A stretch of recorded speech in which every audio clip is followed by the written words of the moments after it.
सुरेशजी पाडवी हे बहुजन विकास आघाडीचे उमेदवार होते आणि आता त्यांनी भारतीय जनता पार्टीवर विश्वास टाकून त्यांनी पक्षात प्रवेश घेतला आणि त्यांचा ओपन पाठिंबा भारतीय जनता पार्टीचे उमेदवार विनोदजी मेढाला दिला आहे आणि त्यांनी त्यांच्या सर्व कार्यकर्त्याला निरोपसुद्धा दिला आहे की जेवढं मतदान आणि जे त्यांच्या मागे कार्यकर्ते असतील सर्वांनी भारतीय जनता पार्टीला मतदान करा हे ते स्वतः त्यांच्या माध्यमातून ते तुम्हाला संवाद साधतील. नमस्कार, मी सुरेश पाडवी, बहुजन विकास आघाडीचा अधिकृत उमेदवार.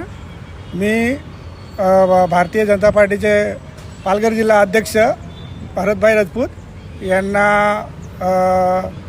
आणि विनोद मेढा यांना माझा जाहीर पाठिंबा देत आहे.